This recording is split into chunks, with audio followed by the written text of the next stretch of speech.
Howdy, with this video I want to go over the self-regulated learner essay. Make sure you understand what I'm looking for there. I'm doing this video on Thursday, February 6th, a very rainy Thursday. In fact, I think Northeast State just canceled classes for tonight. But for tomorrow, Friday the 7th, journals number 3 and number 4 are due. You can definitely see those are getting you ready for that self-regulated learner essay. For next Tuesday, the first two paragraphs of the self-regulated learner essay are due. Then for next Friday, the full draft's due, and then final version's due on the 18th. So kind of a fairly quick assignment. We're not going to worry too much about the exercises right now. I'm not seeing a regular pattern, at least not yet, from the writing. So let's don't worry about that. Let's focus on getting the writing in. The essay assignment. Where'd I go? Oh, here we go. Sorry. It's up here on the content page under essay project assignments, just under self-regulated learner essay. Going to click on that. I'm going to go ahead and download it so it opens up for me, and I can make it bigger and stuff. But for this essay, you're going to write a 550-word minimum 4-paragraph essay that analyzes any two of the profile points of a self-regulated learner. It's not easy to say, but as they apply to you. In other words, the whole idea of this essay is how are you a good student, or how could you be a better student by applying one of these points, or two of these points actually. And if you remember from your journal entry, if you haven't done them yet, you'll find out pretty soon. These points come directly from that reading. Again, that was probably not the most exciting reading for Journal 4, but some very good information about what it takes to be a good student, good employee, good family member. And you got to pick any two. You can talk about ones you've been successful at, ones you need to work on, or maybe one you're good at and maybe one you're not so good at. It's kind of up to you. But you're going to stay focused on your experience. You're not going to tell the reader how they can be a better self-regulated learner. You're going to talk about how you are a good one or could be a better one with these 2 points. And there's the points down there. And again, you read those for Journal 4, but just going to pick any 2 of these. Are you good at being intrinsically motivated to learn? I have trouble with that. If I'm not interested in the topic, I tend to want to zone out and count the ceiling tiles, and that doesn't work well in school. You got to kind of find a way to get yourself motivated. Are you good at controlling your learning environment? I have a bunch of kids, a bunch of teenagers in my house. They're always yelling and screaming and carrying on, and lots of drama, and it's a struggle for me to control my learning environment, or in my case, maybe my grading environment, to reduce distractions. So that might be something I could work on. Are you good at attributing failures to use of ineffective strategies?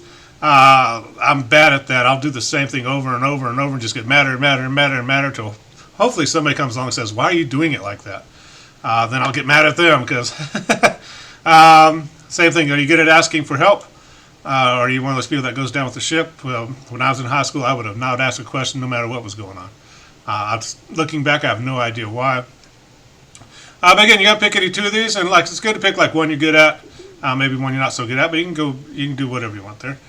And you're going to work that into an essay. And you kind of see there's word count minimums there. The first 3 paragraphs should be at least 150 words, last one 100 words. So that's where the 550 word minimum came from. Should be using good figurative language in there. There's a handout there on help resources about that. Don't just say my desk is messy. Say my desk looks like a hurricane blew through, or try and get your language going. Make it a little more lively, a little more interesting to read. Know you or it. Again, you're not telling the reader how to be a better self-regulated learner. You're talking about your own experiences. And with it, just want to get that out of the writing. It tends to lead to passive voice or vague pronoun use. You can always rewrite a sentence to remove the it and make a better sentence there. And again, I shouldn't be doing any research for this essay. This is all about you. Your experiences as a student, what you're good at, what you may need to work on.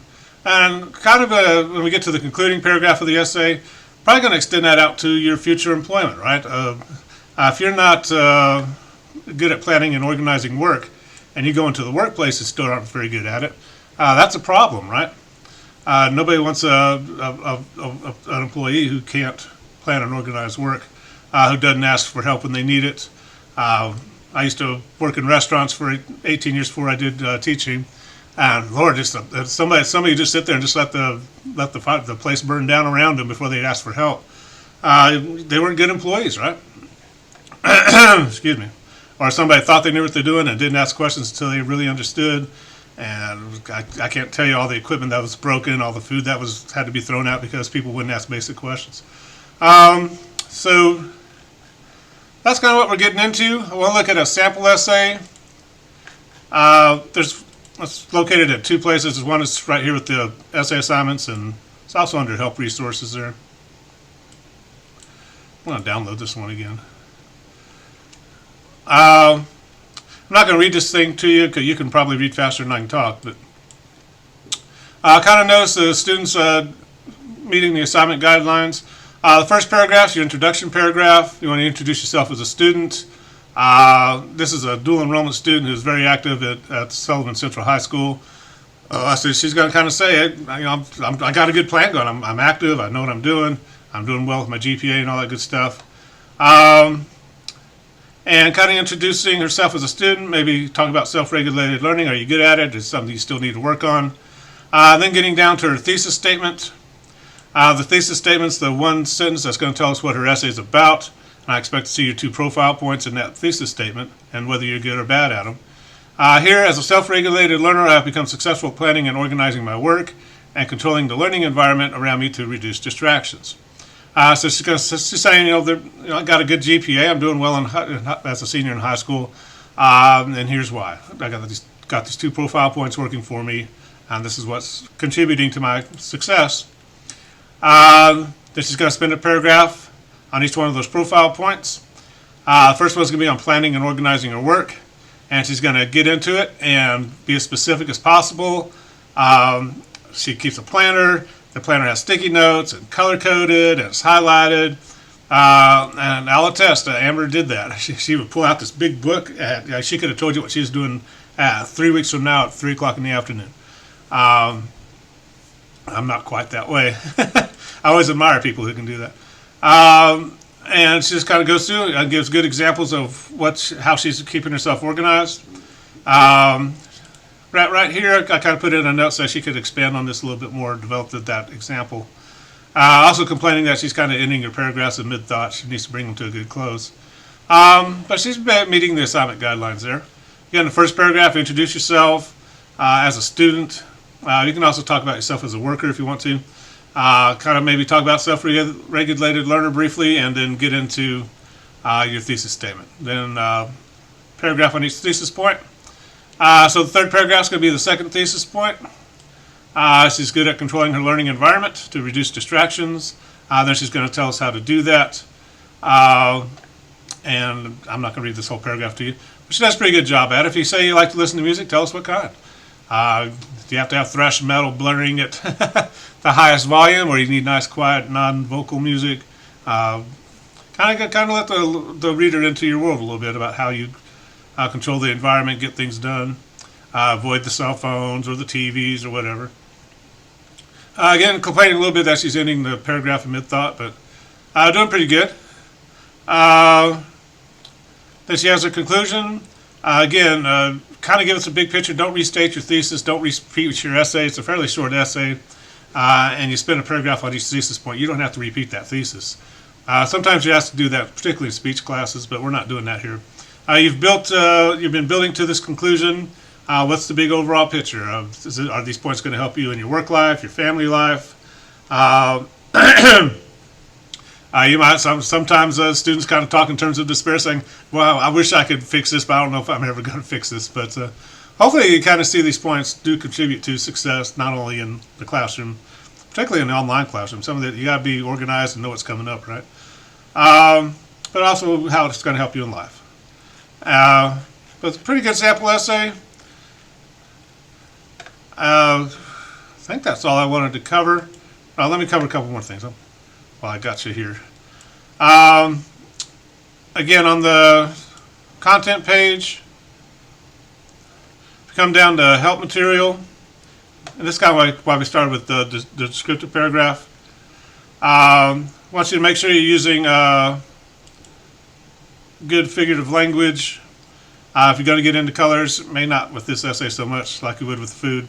But make sure you're using similes, metaphors, make your language come alive, kind of review that document, make sure you understand what's going on there. Also, a couple of people have said they're not quite sure how to find their email. To do email, you want to make sure you get out of the class. And then your email is over here at this little envelope. I don't know why it says message alerts, that's kind of deceptive there. Then you got to click on this email. And you should see all the emails that have been sent to you for all your classes. I don't know if your other instructors are doing that, sending stuff. Sometimes Northeast State sends out emails as well. So make sure you check in your email, because that's generally how I'm communicating to you, giving you reminders. That's the kind of a clunky system for the email, but it's there, and make sure you're checking it. Again, that's how I communicate with you. But it's this little envelope-looking thing up there. And again, if you do it while you're in the class, you only see the emails from our class, which can kind of limit things. So you might want to make sure you're doing it before you get into your class. But I'm gonna end it there. If you have any questions, be sure to let me know, and we'll talk to you later. Bye-bye.